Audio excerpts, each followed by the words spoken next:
नमस्ते दोस्तों। आज हम एक ऐसे ग्राउंड ब्रेकिंग फ्रेमवर्क को अनपैक करने वाले हैं जिसने एआई फिल्मिंग की दुनिया में लिटरली आग लगा दी है। हम बात कर रहे हैं गूगल के नए को डायरेक्टर फ्रेमवर्क की। ये कोई छोटा मोटा टेक अपडेट नहीं है। ये एआई से वीडियो बनाने का पूरा नजरिया ही हमेशा के लिए बदल देने वाला है।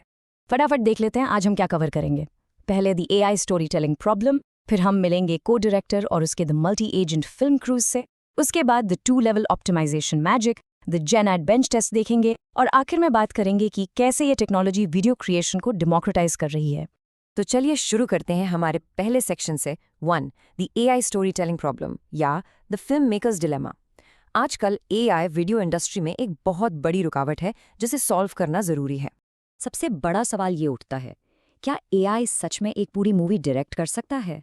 देखिए, अगर आप आज किसी एआई से एक माइंड ब्लोइंग 3 सेकंड का क्लिप मांगेंगे तो वो आपको दे देगा। लेकिन अगर आप उससे एक प्रॉपर 30 सेकंड का कमर्शियल बनाने को कहेंगे जिसमें एक लॉजिकल स्टोरी हो, तो भाई आमतौर पर नतीजा एक कंप्लीट डिजास्टर होता है। प्रॉब्लम आखिर क्या है? एक तरफ आपके पास हैं हाई फिडेलिटी क्लिप्स जो दिखने में तो जबरदस्त होते हैं पर आपस में बिल्कुल डिस्कनेक्टेड होते हैं, और दूसरी तरफ हमें चाहिए कोहीरेंट स्टोरी टेलिंग। जब एआई इन छोटे क्लिप्स को जोड़ता है तो सिमेंटिक ड्रिफ्ट नाम की एक प्रॉब्लम आ जाती है। मतलब जैसे जैसे वीडियो आगे बढ़ता है प्लॉट गायब हो जाता है और कैरेक्टर्स का चेहरा या कपड़े अचानक से बदल जाते हैं। कोई कंटिन्यूटी ही नहीं रहती। और यहीं पर एंट्री होती है हमारे हीरो की। सेक्शन 2 इंट्रोड्यूसिंग को director your AI film making partner. अब इस कॉन्सेप्ट को थोड़ा ध्यान से समझते हैं। गूगल का को डायरेक्टिव फ्रेमवर्क बेसिकली एक एआई फिल्म क्रू है जिसका अपना एक यूनिफाइड क्रिएटिव विजन है।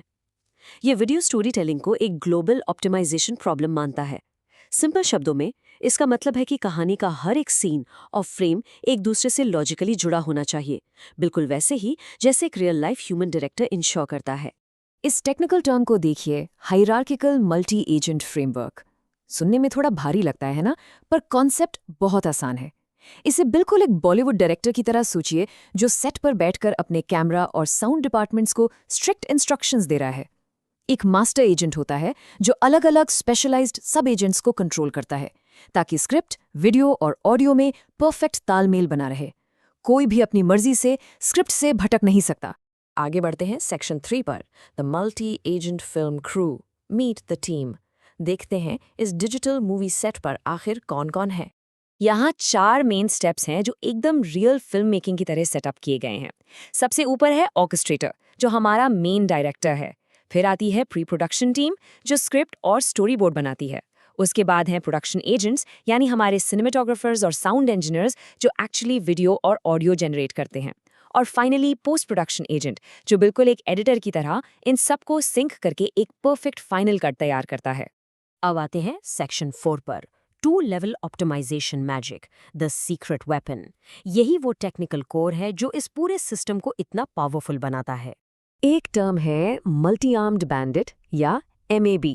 इसे पढ़कर घबराइए मत। आप इसको इस एआई डायरेक्टर का दिमाग समझ सकते हैं। ये एल्गोरिदम लगातार 2 चीज़ों के बीच बैलेंस बनाता है। क्या इसे एक नया, थोड़ा रिस्की और वाइल्ड कैमरा एंगल ट्राई करना चाहिए या फिर किसी safe, historically proven cinematic style के साथ जाना चाहिए? इस कांस्टेंट डिसीजन मेकिंग प्रोसेस को ही हम MAB कहते हैं। तो बेसिकली मैजिक 2 लेवल्स पर चल रहा है। एक तरफ है ग्लोबल एक्सप्लोरेशन जहां MAB बेस्ट क्रिएटिव डायरेक्शन ढूंढ रहा है, और दूसरी तरफ है लोकल एक्सप्लॉयटेशन। इसे आप सेट पर बैठे एक एआई स्क्रिप्ट सुपरवाइजर की तरह समझिए।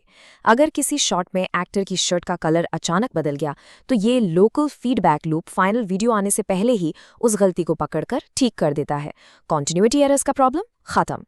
मूव करते हैं सेक्शन 5 पर, द जेनएड bench test proving the framework. Google ने सिर्फ इस फ्रेमवर्क का आइडिया नहीं दिया, उन्होंने इसको रिग्रेसली टेस्ट भी किया है। यहाँ बहुत ही इंटरेस्टिंग चीज की गई।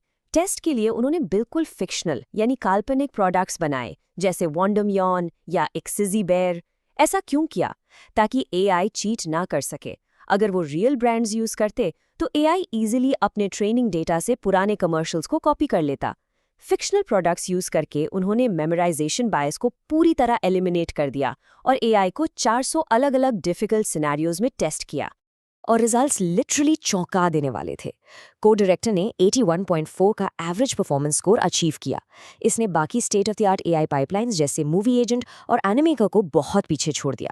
ये क्लियरली प्रूव करता है कि पुराने वाटरफॉल मॉडल्स के कंपैरिजन में ये नया अप्रोच कितना ज़्यादा कोहेरेंट और स्ट्रॉन्ग है। आखिर में चलते हैं सेक्शन 6 पर, democratising video creation, the future is here. आइए समझते हैं कि इस सब का आपके और हमारे लिए क्या मतलब है। यहाँ सबसे बड़ी बात यह है कि एआई अब बिना किसी ह्यूमन इंटरवेंशन के परफेक्ट फिजिकल रियलिज्म मेंटेन कर रहा है। लाइटिंग कंसिस्टेंट है, कैरेक्टर्स वही दिख रहे हैं और बैकग्राउंड का स्ट्रक्चर मेंटेन हो रहा है। एआई खुद ब खुद अपनी गलतियां सुधार कर एक फ्लॉलेस विजुअल दे रहा है, जिसके लिए पहले एक इंसान को घंटों बैठकर हर फ्रेम ठीक करना पड़ता था। इस पूरे पेपर का सबसे बड़ा टेकअवे यही है। को डायरेक्टर बेसिकली एक 200 लोगों की बड़ी क्रिएटिव स्टूडियो टीम की पावर उठाकर आम इंडिपेंडेंट क्रिएटर्स के हाथ में दे रहा है।